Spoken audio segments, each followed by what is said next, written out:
E aí, mulherada, sejam todas muito bem-vindas a mais um episódio do Pod Nosso.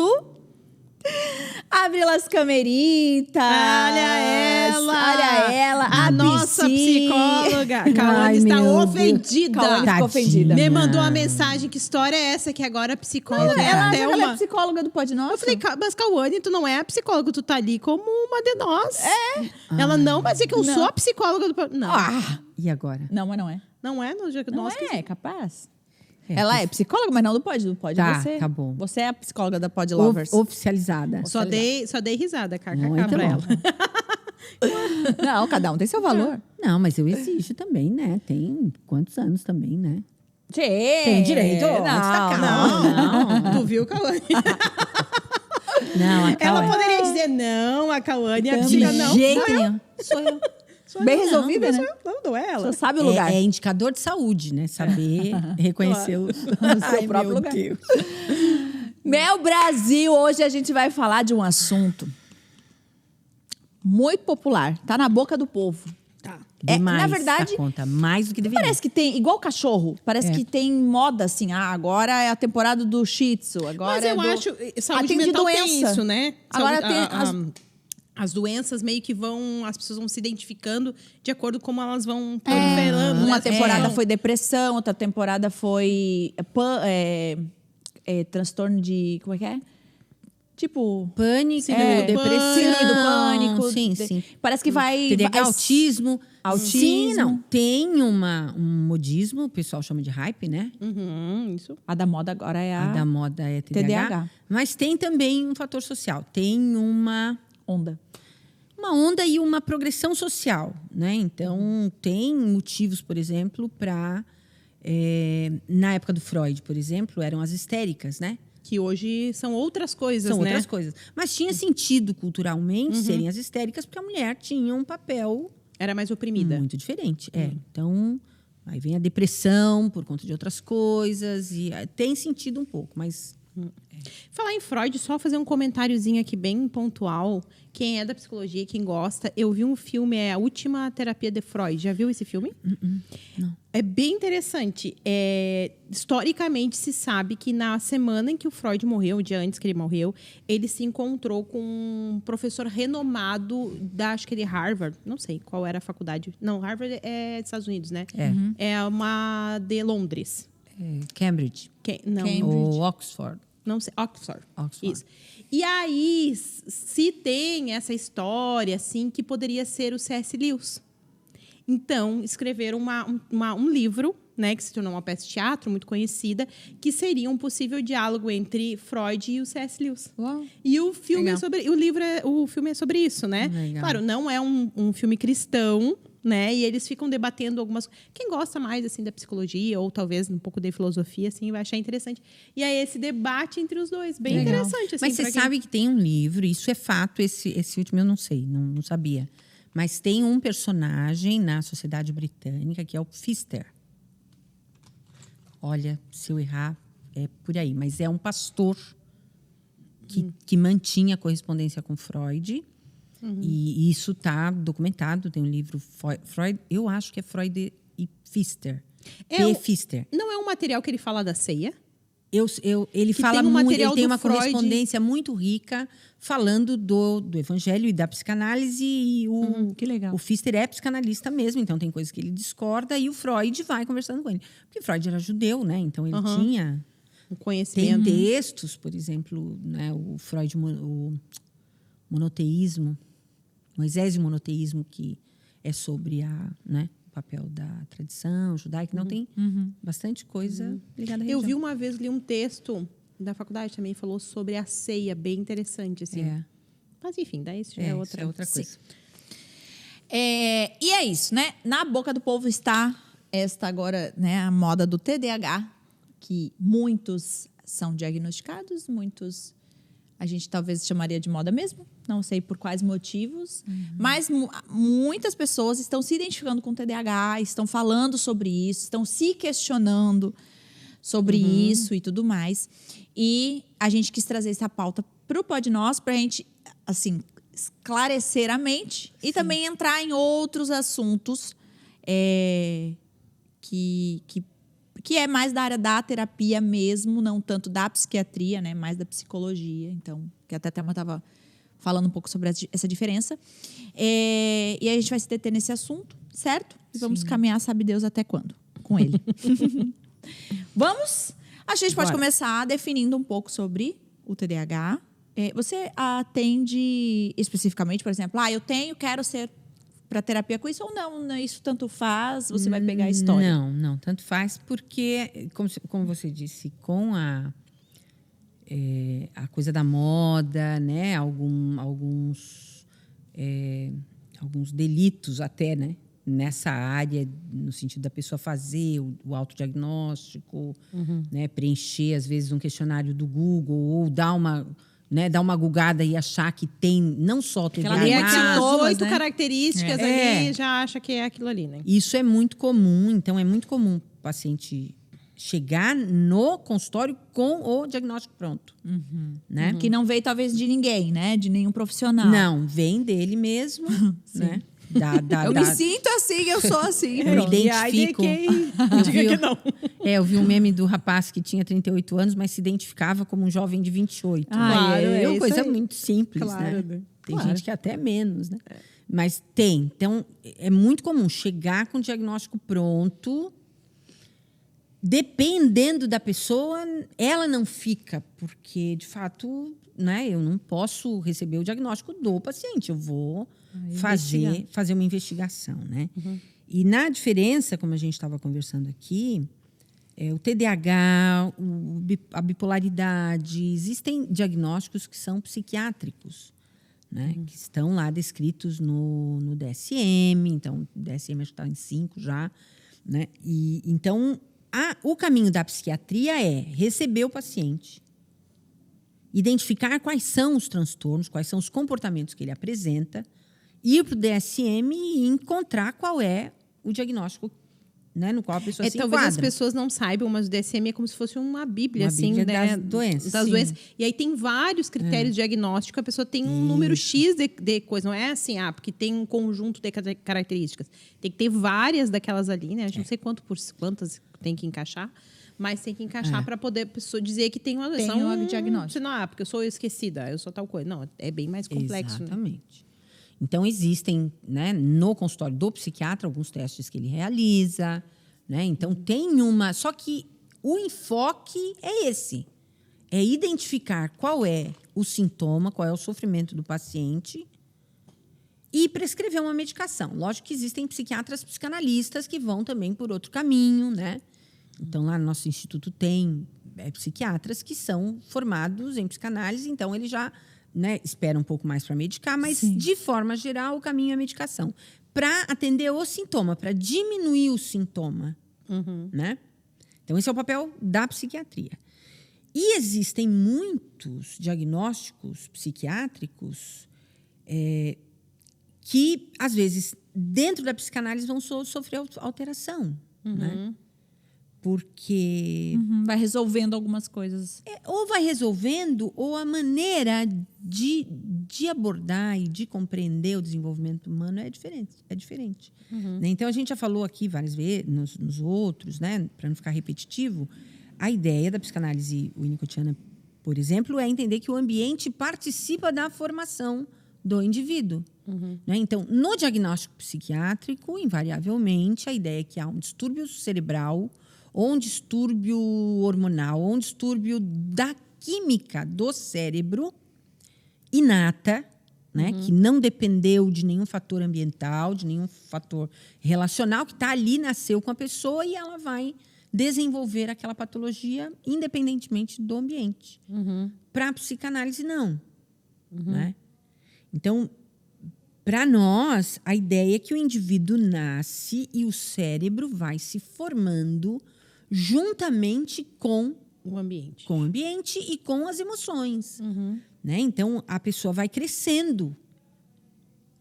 E para crescer e integrar-se, porque não basta crescer só no corpo, não basta só ter saúde física e a saúde não é dada ou a doença não é dada, a interação com a mãe, com o ambiente, com a sociedade vai determinando os caminhos que, inclusive, esse corpo vai seguir. Né? Então, geralmente a justificativa é essa. Não, tem um mapa mental, tem imagens mentais que mostram que tem lesões, que tem perdas. Tá, né? Para psicanálise, para psiquiatria, que é organicista, diz isso é dado, isso é assim e seria fatal que desenvolvesse. Para a psicanálise, isso tudo foi uma consequência. Entendeu? Então, diante de um ambiente caótico, né? E ambiente caótico é aquele que não consegue atender a necessidade do desenvolvimento da criança. Né? Então, a criança, a gente já falou também sobre isso. A criança nasce e ela está fundida com a mãe, ela está fusionada com a mãe, e a mãe, voluntariamente e com determinadas características, né? Uma delas é a constância, a inteireza, né? A integridade. Então, uma mãe tem que estar inteira para cuidar de um bebê, né? Então, se essa mãe é minimamente ou suficientemente saudável ou boa, o desenvolvimento vai crescendo, vai esbarrando aqui, ela vai reparando e ele vai crescendo e o cérebro também vai se organizando. Agora, se o ambiente é caótico, se o ambiente tem dificuldades e, né, a gente sabe que dificuldades uma mãe pode ter quando nasce um bebê, né? A gente sabe que dificuldades uma mulher pode ter quando dá à luz. E aí, dependendo dessas dificuldades, se elas são prolongadas, se elas são repetitivas, se elas são, né, constantes, elas invadem a criança e a criança interrompe a continuidade de ser. Né? Então, só para dar início de onde a gente vai tirar a ideia do transtorno e déficit de atenção e hiperatividade. Entende? Você sabe o que é o TDAH? Como que ele é? Então, assim, conversando lá, né? Eu estava até contando nos bastidores aqui, o Joshua, ele tá investigando, estamos levando lá no psiquiatra, né? E ele já está tomando medicação e ele separou o que é por distração e o que é por hiperatividade, né? E aí, enfim, dentro desses dois, ele ainda considera que tem seus níveis, né? Sim. Tanto para hiperatividade quanto para distração, ele tem os seus níveis, assim. Então, basicamente, foi o que eu Sim. tenho de É que conhecimento, hoje, eu não sei se é todo mundo que vê dessa forma, não sei como é que a psicanálise vê, mas eu já vi explicações assim, ó, que tem o TDAH desatento e tem o hiperativo. E tem o misto, que poderia ser os dois. Né? Então, tem pessoas que são apenas desatentas, Sim. né? Outras que são apenas hiperativas e tem o que é os dois, né? Tanto é que antes existia o TDA, né? só de atenção. Isso, só de atenção. Agora mas junta não, tudo agora não e aí mais. separa os dois, né? Como eu falei, assim, para nós, o que vem para nós, e um psiquiatra, né, que é legal, ele vai medicar. Então, é lógico que a gente entende que quando uma criança como Joshua, né, tem uma dificuldade que está atrapalhando o rendimento, que está atrapalhando a concentração, que está atrapalhando o viver, é lógico que você tem que medicar. Então, o que eu vou falar, é lógico que eu vou puxar a ideia para o ambiente, né? A gente vai buscar as causas, a gente vai falar mal da mãe, né? Vai falar mal da gente também, né? Mas isso não quer dizer que a psiquiatria não precise ser, né, acessada, que essa criança às vezes não precise ser medicada para ela poder retomar a continuidade da vida naquele momento. O que não pode acontecer são duas coisas, né? Primeiro, como não pode acontecer a automedicação, não pode acontecer o autodiagnóstico. Ninguém se autodiagnostica. Né? Não pode. Então, existem muitos testes, muitas coisas, e a pessoa vai, né, às vezes, classificar-se dentro de uma patologia que é muito séria. Né? Assim, o autismo, assim, né? E existem manifestações na pessoa que são do viver, que são naturais, né? Que são consequências, às vezes são reativas, são passageiras. Né? Tem personalidades também, Às vezes a fase da idade, às vezes a fase da idade, né? Por exemplo, eu vejo o Samuel, né? Meu Deus, tá com a cabeça adolescente. E a cabeça nunca tá. Esses dias eu tive que ir pra escola, porque não história lá, né? Não botou o nome na prova, deu maior BO lá. E, assim, ele tinha ido bem mal no primeiro bimestre, assim, né? Em função até de outras questões de adaptação, assim. Ele foi para uma turma que não era dele, ele não estava gostando, enfim. E aí, agora, por exemplo, notas que ele tinha tirado tinha ido super mal, tirou 10. Pois é. Tirou 10 em física, eu já estava com as gurias, fez terrorismo. Então, tu vê que a pessoa não tem... Porque aí, quando é algo, de fato, uma patologia, a pessoa não consegue, não é possível ela ter uma reação, entendeu? Ela não recupera. Então, eu acho que, às vezes, até dá para fazer um link até com a outra vez que tu teve aqui do livro Mentes Inquietas, que eu acho que a gente também vive uma geração que a informação é muito rápida, gera um certo nível de desatenção. Exatamente. Né, de ansiedade. E aí, quando que a pessoa consegue dizer assim, ó, não, isso é patológico, ou quando isso é fruto do meio que está vivendo a fase, enfim, né? Mas foi por essa preocupação, foi por isso que eu eu demorei. Fui Postergando. Que... Porque quando eu ia na psiquiatra, anos atrás, o Joshua, ele tinha, imagina, ele tem 14, faz 10 anos isso. Ele tinha 4 anos. E as professoras já reclamavam dele. Sim. De falar assim, olha, ele é muito diferente dos outros.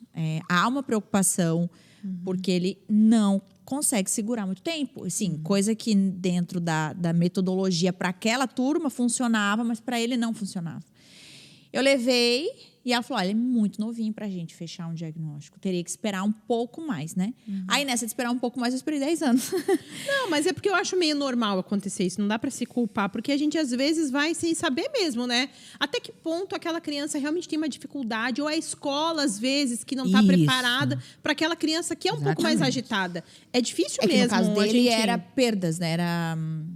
Não acompanhava. Só que o que até, por exemplo, o psiquiatra me explicou, né? Existe uma das boas, assim, para assim, ficar mais claro, tem muito a ver com as mudanças. Por exemplo, no caso dele ali, eu acho que é o 6º ano, que mistura letra com número em matemática. Ele foi me pontuando algumas coisas onde a gente percebeu que foi decadência, né? Sim. Então, assim, foi segurando bem porque era um pouco mais fácil, né? O ambiente. Quando começa a misturar algumas coisas, daí ele foi marcando as fases, assim, e a gente foi identificando bem, né? Sim. Então foi bem interessante, assim. Até ele, no consultório, conversando, o psiquiatra falou, olha, né? Ele virou para mim e falou, um olhar extremamente disperso. Tá falando dele. E ele não... Às vezes ele falava e ele viajando, enfim, foi bem interessante, assim... Os testes, assim, com alguém que entende, né? Agora, a Letícia falou uma coisa bem interessante, eu queria ir exatamente por essa linha, né? Porque, assim, a primeira grande divisão é isso, o diagnóstico psiquiátrico, o diagnóstico psicanalítico, psicológico. Um vai tratar os sintomas, o outro vai entender qual é a comunicação do paciente com esse sintoma, né? Porque se a psiquiatria precisa reduzir o sintoma, uma pessoa depressiva, tá? Né? Impossibilidade é uma dose de ataque, assim, né? Ela precisa levantar, ela precisa ter estrutura para fazer a manutenção das atividades básicas da vida. Então, é importante e precisa tomar. Um esquizofrênico, né, que tem alucinações, você precisa conter isso, porque senão ele vai se matar. Né?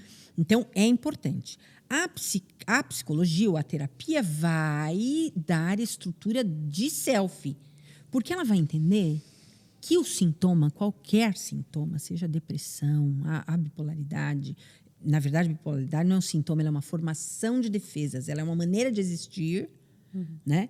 A gente já falou sobre isso. Para não cair num buraco de não existência, né? Para não encarar angústias que são impensáveis.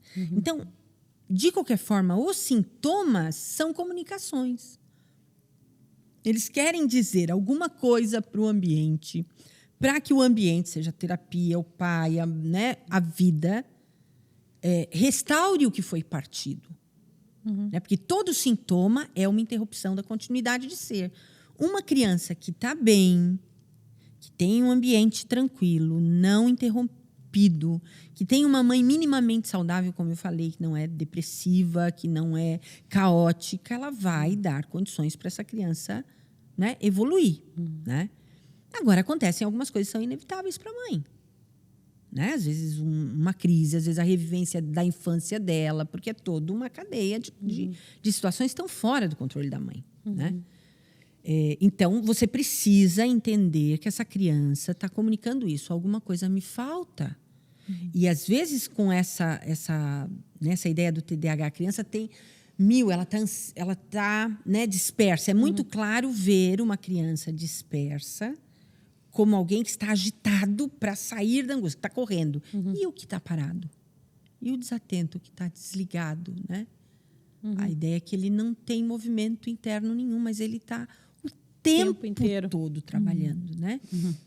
Porque ele está ocupado em sustentar um ambiente, né?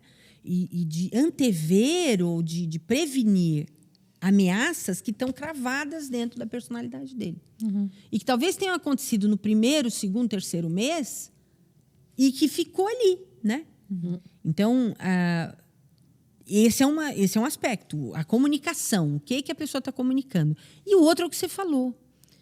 Será que esse monte de diagnósticos, essa enxurrada de diagnósticos, tanto do TDAH, do autismo, não vem de uma mudança na exigência dos ambientes onde a gente está vivendo? Será que não são consequências de um mundo? A gente falou da mente ansiosa, né? Da geração ansiosa. São crianças que estão o tempo todo preocupadas com aprovação, né? Com likes, com redes. A criança não vive mais da forma como se viviam gerações anteriores. Não né? vive o aqui e agora, né? O concreto. Será que, por exemplo, uma criança que é classificada como uma criança com TDAH ou com agitação não está sendo só uma criança viva? Né? E que quando vai entrar em contato com um ambiente exigente demais, não só o ambiente da escola, mas às vezes uma família ou mães que querem resultados, né, extravagantes, como você falou. O Samuel apresentou uma situação, foi passageiro. Né? O Joshua, de repente, vai ser uma coisa da adolescência, uma coisa que vai... Que aflorou mais na adolescência e talvez outra fase não precise ser Não precise. Né? Mas aí, se esse ambiente, eu acho que hoje nós vivemos um ambiente que exige resultado, não é? Que exige imagem. Uma criança tem que ser popular e ela tem que ganhar o mundo, ela tem que ter produtividade, ela tem que apresentar notas cada vez melhores. Então, isso é perturbador. Né? Isso pode provocar angústias que não necessariamente venham da história da criança, mas vêm do ambiente. Né? É que eu acho que até foi uma conversa com o médico, que precisa partir da vida normal, né? As análises e tanto é que ele falou assim, olha, o TDAH ele não é identificado em consultório, em conversa e você não vai achar nada. Porque ali a criança está adaptada, né? Tipo assim, ele até falou, vou fazer uns exames, vão tirar, né, do cérebro e tudo, até exame de sangue e tal. Ele falou, mas a gente faz o diagnóstico conversando. É o estudo do caso. Entendendo. E aí ele falou, né, quais são os níveis mais graves? Tem a ver com relacionamentos. Então, uma pessoa que ela não consegue se relacionar, ela não consegue atingir objetivos simples, né? Por exemplo...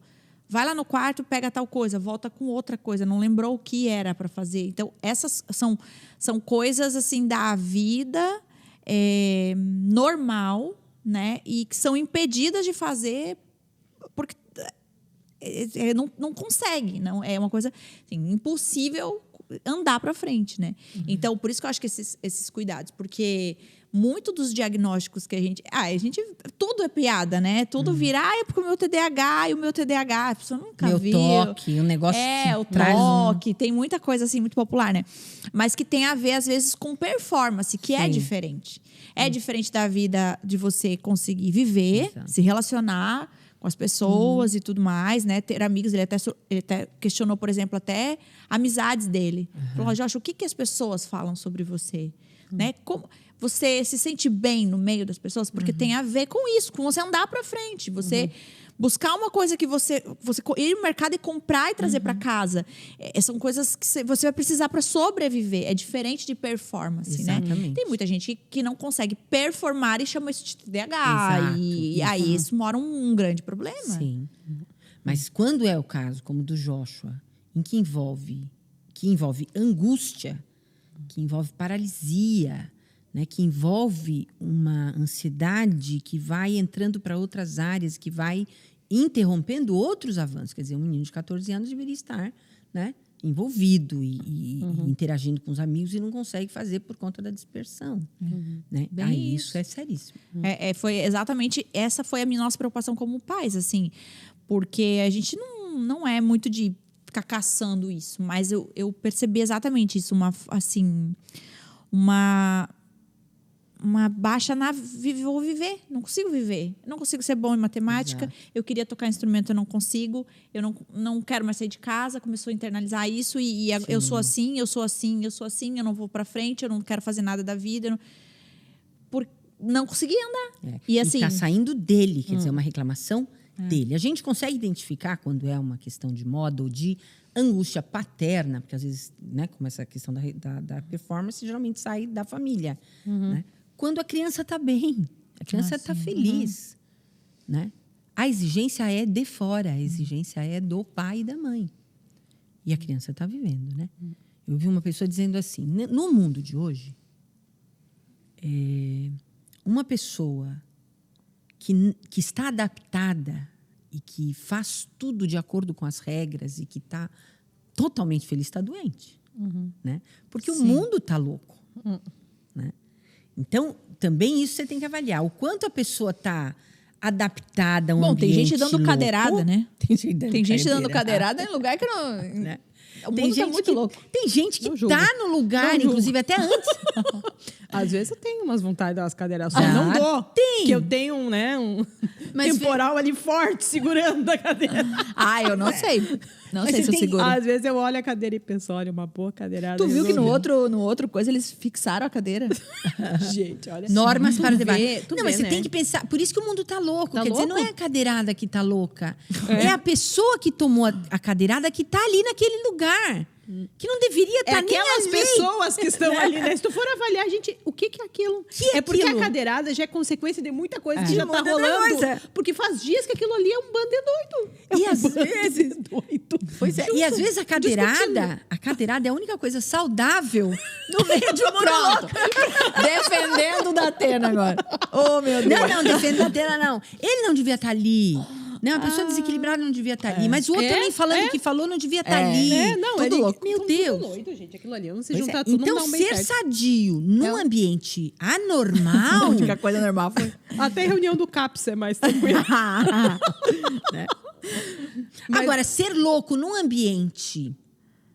Então, assim, ser normal num ambiente louco é submissão, né? É você funcionar e estar adaptado. Uma pessoa, né, louca, que é considerada louca, né? Mas que está reagindo contra esse ambiente louco, está mais saudável. Então, uma criança que perturba, ela está viva. Eu estava pensando aqui, né, que hoje a gente tem um super diagnóstico, né? Hoje estava comentando, né, a quantidade de diagnóstico, tudo é diagnóstico, tudo é diagnóstico. Às vezes os pais até na ânsia de não saber lidar com aquela criança, querem um diagnóstico, vão atrás, vão dar um jeito. A gente lida muito com isso aqui no Kinder, né? Às vezes tem alguns pais que procuram um médico, daí o médico diz que não tem nada, vai para outro, até que encontra alguém que acha alguma coisa, né? Isso é mesmo. Então, assim, daí parece que dá um alívio. Não, é que ele é isso. Pois é. Ele tem isso. Daí, tipo, meio que se... Enfim, né? A gente vê isso. E a gente também vê, talvez, de uma geração, que é a geração que está nos assistindo agora, que foi um baixo diagnóstico. Que não, nada era. Tudo se resolveu com chá de camomila e uma chinelada, né? Que foi uma geração, talvez, que teve várias questões e que nunca teve tratamento e que hoje estão na fase adulta e às vezes estão se olhando e pensando, acho que eu tenho um problema aqui, né? Eu tenho amigas que o marido foi diagnosticado com autismo, já assim, adulto. Tu vê que a pessoa toda a vida foi uma pessoa, né, desencaixada, sofreu toda a vida, né? E daí, de repente, a pessoa pensa, poxa, mas eu acho que, né, tem alguma coisa. Mas aí tu tá com 50 anos, tu vai fazer o quê, né? Tipo, já viveu a vida toda, né? Então, eu acho que talvez as pessoas que estão nos ouvindo possam olhar para assim, será que hoje eu, na minha fase adulta, assim, né, me percebendo talvez como alguém que precisou de tratamento, o que tu diria para essa pessoa na fase adulta, assim, tá? que se enxerga hoje, que talvez tenha um diagnóstico e que não foi tratado, né? Porque quando a gente pega criança, tem uma esperança, assim, mas e para adulto? Sim. Para adulto também tem esperança sempre, né? Porque a gente também já falou sobre isso. A capacidade do ambiente, do organismo humano, da natureza humana, é de refazer-se, né? De refazer-se sempre.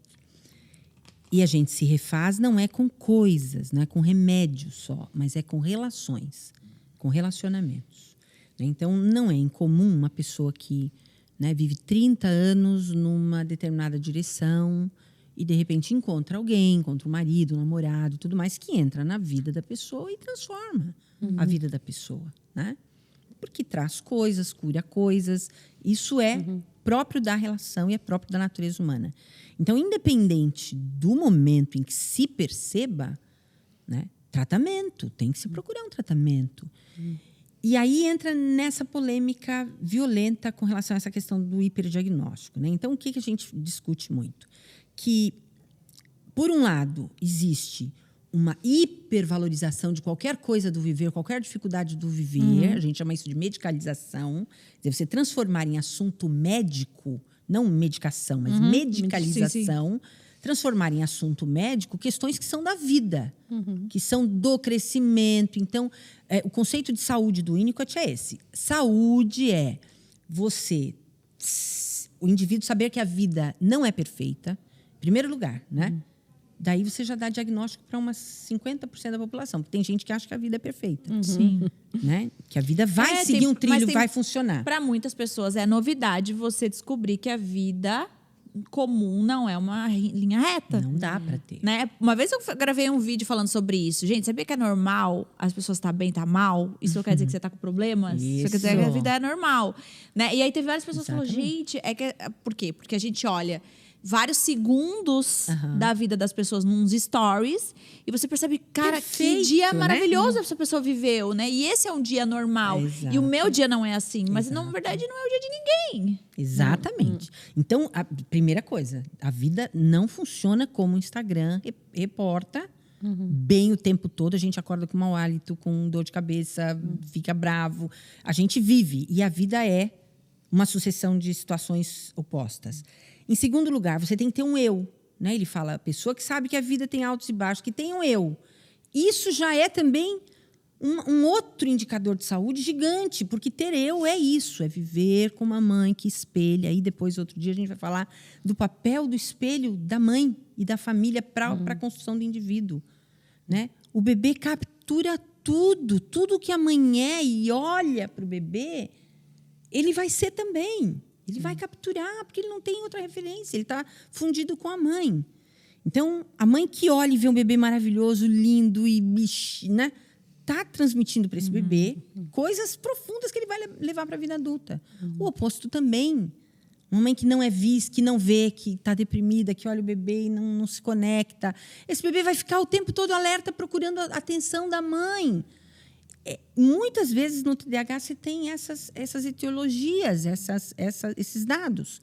Então, uma mãe que consegue formar um eu, né? Então, a vida não funciona, você aceita a vida oscilante. Você tem um eu, você tem uma pele. Por exemplo, você sabe o que te ofende, o que não te ofende.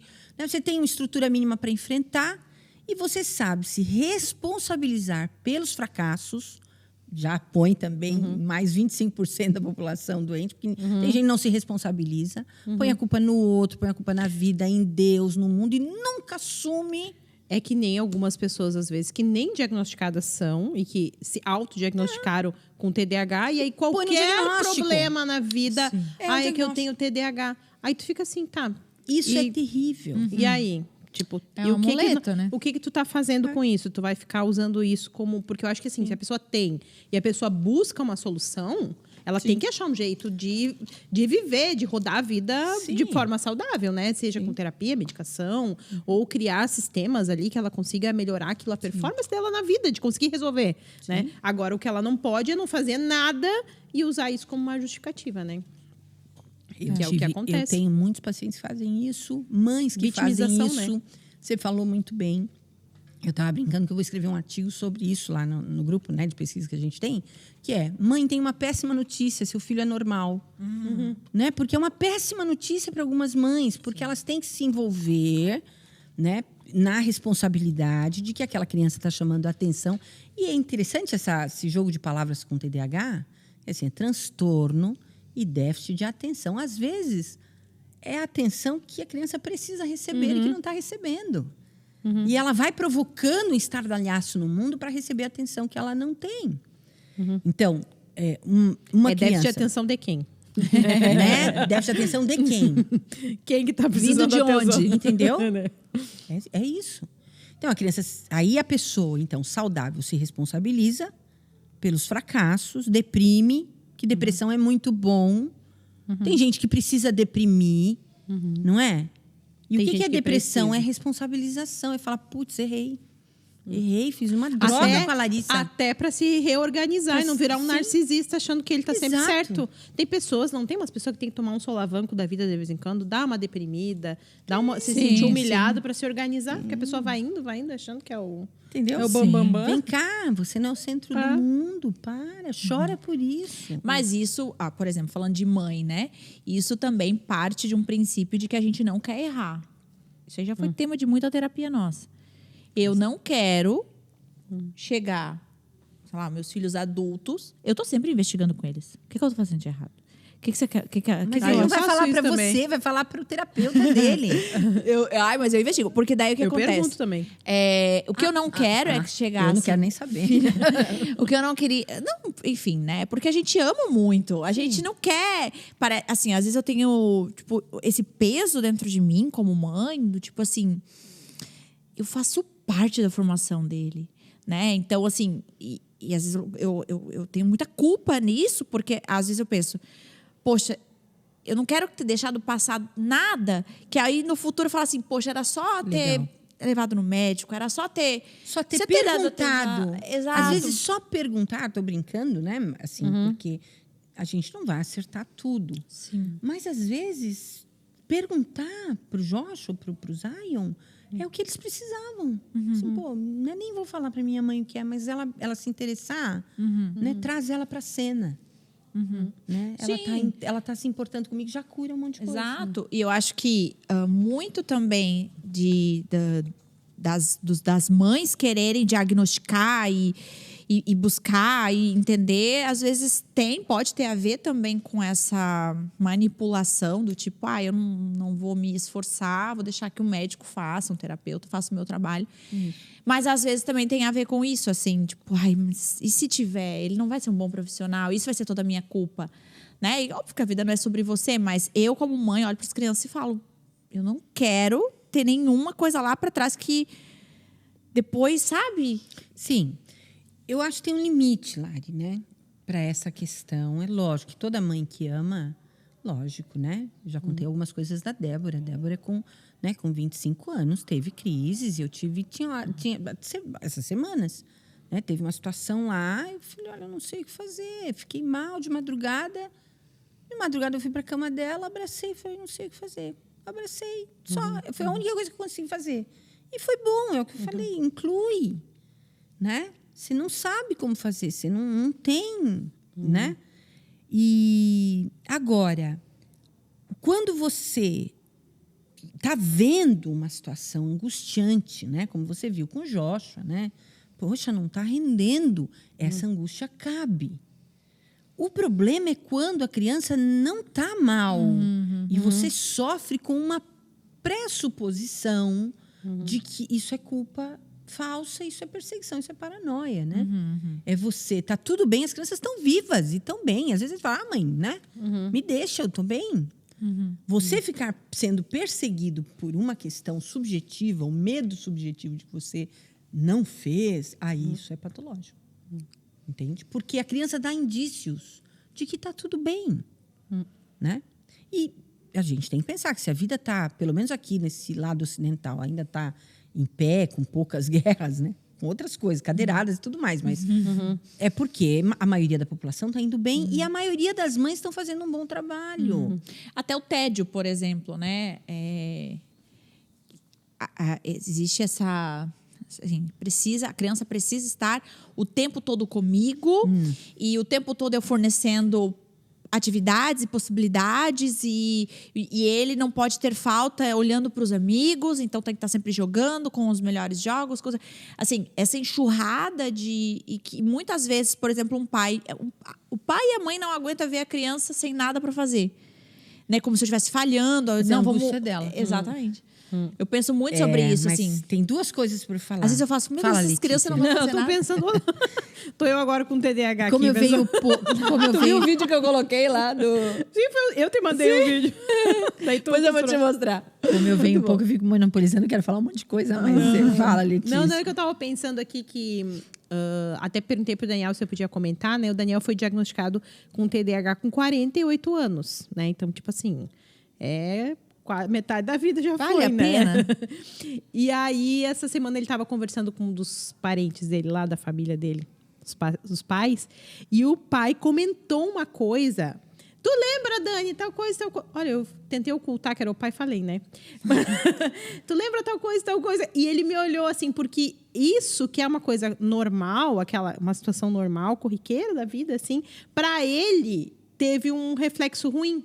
E daí eu tava ouvindo a Lari pensar e tava lembrando disso. Porque, às vezes, a gente pensa que, como pai, como mãe, são coisas terríveis que a gente tenha feito, erros, assim, faltas. E não é. Tem muito da própria percepção da criança. O que aquilo para a criança teve um significado. Sim. E talvez, né, na situação ali do próprio Daniel, ele teve muita dificuldade de aceitar o diagnóstico de toda a vida. Isso foi uma coisa que eu sempre falei, amor, assim, ó, tu tinha que ir atrás de resolver isso, sabe?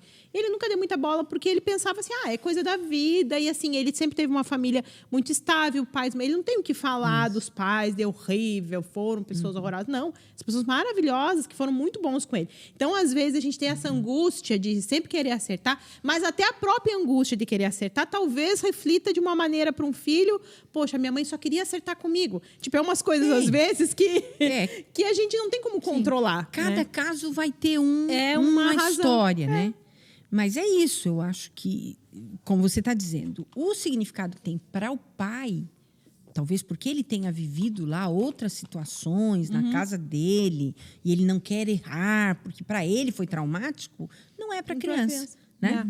Então, a ideia do pai falhar, da mãe falhar, é fundamental, porque quando a mãe falha, ela vai liberando a criança para viver sem ela. Entendeu? É importante falhar. Essa ideia de que eu tenho que fazer tudo, eu tenho que providenciar tudo para o meu filho, ela é doentia, né? Ela não é boa, porque ela rouba da criança tanto o espaço pessoal, um espaço onde ela tem que existir sem ninguém. Né? A gente acompanha o filho no primeiro momento, a dependência tem que ser absoluta nos primeiros meses, mas depois do desmame... 14 anos ainda pode ser absoluta, né? Não. Total, né? Absoluta até os 5 meses. Depois a criança já começa a se separar, já começa a esperar um pouco a mamada. Ela começa a entender que o mundo funciona fora dela. Se ela não tem isso, ela não vai desenvolver, ela vai ficar imersa numa fantasia, ela pode ser um esquizofrênico. Né? Porque ele não desenvolveu mente, ele não percebeu que o mundo funciona sem a magia da onipotência dele. Né? Então, é importante falhar e a falha é aproveitada. Né? Então, o ser humano não se forma dentro de um ambiente asséptico, perfeito. Tanto no corpo, se você coloca uma criança sem contato com a vida, com os vírus, né? Ela adoece, na primeira saída que ela tiver, ela vai pegar um vírus horrível, não vai ter defesas e vai sucumbir. Então, emocionalmente, é a mesma coisa. Então, a criança entender que até o que é importante, né, é ter essa noção de quando eu tenho que estar longe, quando eu não tenho de estar, quando eu tenho de confiar e retomar a minha vida, inclusive, né? Fazer as minhas coisas e não ficar focada o tempo todo neles. E outra coisa importante é essa oscilação da tranquilidade. Um dos indicadores também da saúde, né? Além desses 4 lá, de saber que a vida não funciona, saber que você tem um eu, responsabilizar pelo fracasso e alegrar com o sucesso, porque isso eu não falei, mas tem gente que não consegue ver valor em si mesma, né? Não consegue ver que faz coisas boas. Uma mãe, né, tem que saber que ela está fazendo coisa boa. Se esse menino tá andando, falando e brigando por aí, tem coisa boa que eu dei. Aprendeu a se defender. Então, a gente, hoje em dia, essa paranoia da mãe perfeita, do ambiente perfeito, tira da mãe a noção de que a humanidade depende dela também. Então, você falou lá nos itens, lá pra gente discutir, a culpa da mãe, olha, muita coisa é culpa da mãe, mas se você pensar que a responsabilidade da vida também está nas mãos da mãe, e é uma coisa muito boa, isso dá uma dignidade fabulosa para a maternidade. Até tem não é uma patologia, mas é uma síndrome, não sei nem como se isso existe dentro da psicologia, né? Se se fala sobre isso, mas existe um termo que é a síndrome do impostor, né? Que ele parte de você esconder como se você fosse uma farsa. Então, você sempre precisa esconder isso e transparecer outra coisa. Mas isso gera muita angústia, né? Então, por exemplo, até em relação a isso, às vezes é uma forma de como você se identifica como mãe. Sou uma péssima mãe, porque, claro, eu deixei cair quando era pequenininho, eu falhei, teve um dia que engasgou. Então, você vai crescendo com essa ideia de que eu não consigo ser boa, né? E aí você vai criando isso dentro de você, e aí você afoga a criança de tanto preservar, porque você sabe quem você é, super como você se identifica.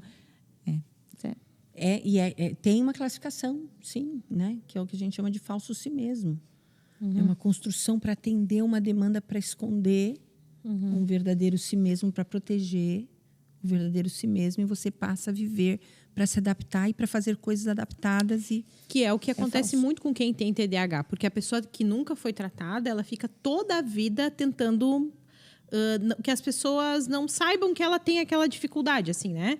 Tipo assim, elas não estão prestando atenção. Até a Lari mandou ali o vídeo que ela colocou ali, que é... Tá viajando na reunião e daí quando volta, como é que eu faço para que as pessoas não percebam quando ela tá viajando? Porque dá a impressão para os outros, é burro, não tá entendendo, mas não é a pessoa. Na verdade, o TDAH, ele tem um excesso de pensamento, né? Ele tem a cabeça dele não é que ele não tá pensando em nada, é que ele tá pensando em muita coisa ao mesmo tempo, né? Então, para ele voltar assim e orientar, se localizar, né? Como é que ele faz?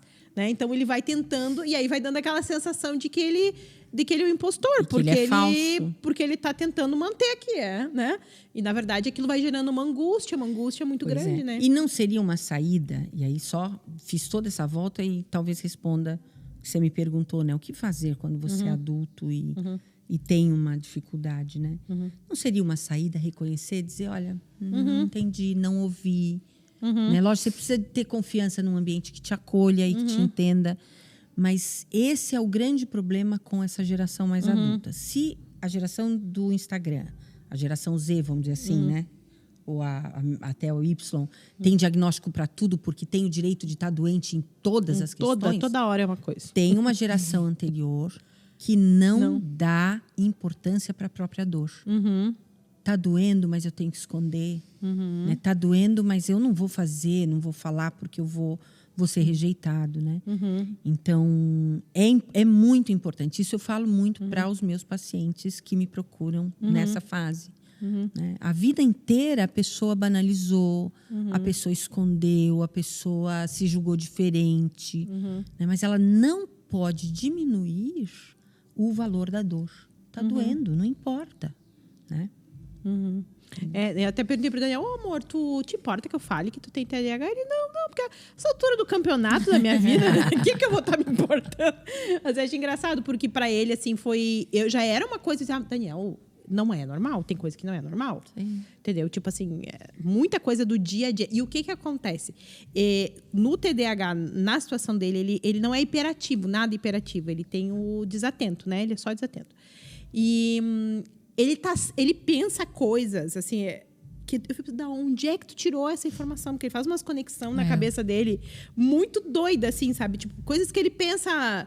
Tu vai contar coisas engraçadas da vida, por exemplo, né? Uma vez ele foi... Tava contando isso para as gurias. Já ele foi passar no mercado. Olha o raciocínio da pessoa. Passar no mercado e passou um melão. E o cara olhou para ele e disse, é espanhol? O que uma pessoa normal, que não é desatenta, pensa? Tá falando do melão, né? Ele achou que tava falando dele. Eu não eu sou não tava uruguaio. prestando atenção. Ele falou, não, na verdade eu sou uruguaio. Deu toda uma explicação e foi parado com o melão. Não, eu tô falando do melão. Tipo assim, não tá no lugar, entendeu? Tipo, eu digo, por que tu achou que o homem ia perguntar se tu era espanhol? Porque a cabeça faz uma volta, faz um raciocínio sabe, que não é um raciocínio normal. Não é normal. Não é um normal das pessoas, entendeu? Quem pensa isso? E você Uma falou- pessoa com TDAH pensa. Pensa, porque você falou uma coisa interessante, né? A pessoa aparentemente não está pensando em nada, mas ela está pensando em tudo, né? Porque tem isso, inclusive, né, nos artigos, né, sobre o TDAH dentro da psicanálise. A pessoa precisa... Outro indicador da saúde é esse, é você poder ficar sozinho, você ficar tranquilo, né? A saúde precisa dar para a pessoa a capacidade dela não pensar, dela dormir, dela tirar férias, dela não se preocupar se ela está acertando ou errando, né? Dela simplesmente desintegrar. Eu sou. Essa é uma capacidade que a mãe começa a proporcionar para o bebê lá no começo. Então, a mãe preocupada, ela não vai deixar o bebê descansar. Ela vai mexer, ela vai acordar para dar mamar, ela vai tumultuar a vida do bebê por causa dela, por causa das angústias dela. E às vezes isso começa aí, né? Essa incapacidade da pessoa relaxar. Tem muita gente que fala, tá tudo bem, as coisas estão indo muito bem, mas eu já sei que vai acontecer alguma coisa errada. O tempo todo eu penso... Tá muito bom para ser verdade, não é? E sempre com sentimento. Eu tenho muito sentimento, assim, tipo... Angústia? Ai, É Deus. o Daniel que disse. O que vai acontecer? Isso é uma previsão. Se eu disser para você que talvez isso tenha sido resultado, né, de uma tensão exagerada, então imagine você deitado e dormindo, sem fome, e a sua mãe te acordando para você mamar. Isso é uma interrupção. Então, estar tranquilo, estar bem é um estado sagrado, né? Porque a natureza humana ela tem esse lugar. A saúde é isso, é você viver a partir do núcleo da identidade. É você fazer as coisas, essa síndrome do impostor, por exemplo, né? Acontece quando a pessoa não está vivendo a partir do centro, quando ela vive a partir da casca.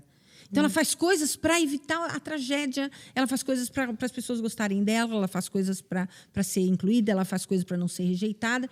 Ela não é espontânea. Ela não consegue concluir ciclos. Acordei, agora, mãe, mamar, né? Agora, esses ciclos marcam tempo dentro da criança. Né? Então, tem gente que não consegue ficar sozinho, não consegue não pensar.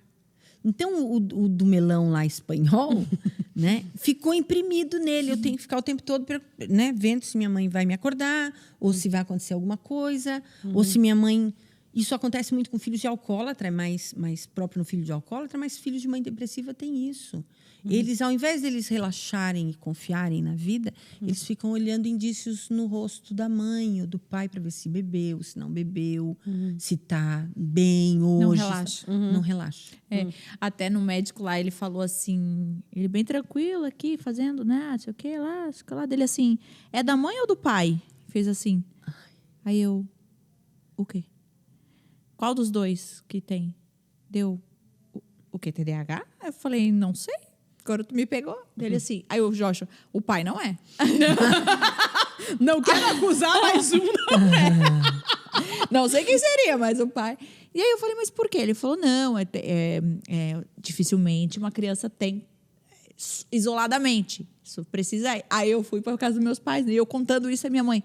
Tá, mas se tu tem, quem que é? Eu ou o pai? Eu falei, meu Deus, não! Calma. Aí é que difere da psiquiatria da psicanálise. Verdade. A psiquiatria vai dar sempre o mesmo sintoma. Às vezes é outro sintoma. Outro, isso que eu ia dizer. Às vezes é um outro Às vezes é um problema outro que problema. desenvolve outro problema. Mas que é do ambiente.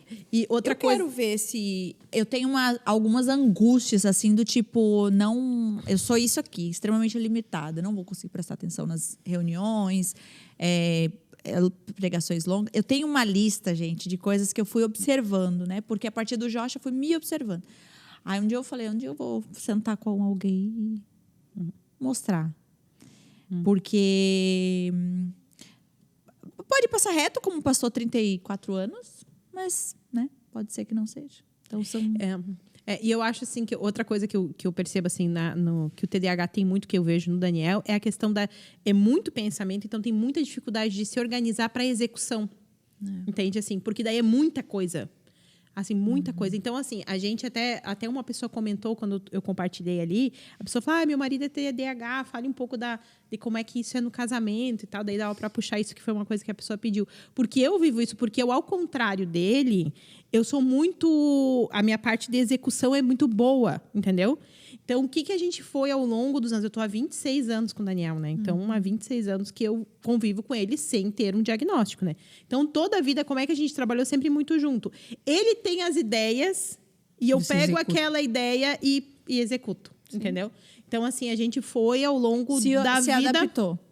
Se adaptando. Sim. Que eu acho que é uma forma até que a gente precisa encontrar na vida para sobreviver, né? A gente vai se adaptando dentro daquilo. Às vezes a gente pega, né, sei lá, o fulano tem tal papel, o ciclano tem tal papel. Isso vai depender muito das pessoas que estão dentro do relacionamento, né?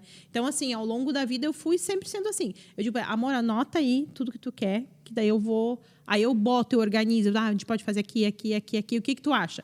Não, é isso aí. Tu consegue ler, Melissa? Tu consegue ler meus pensamentos?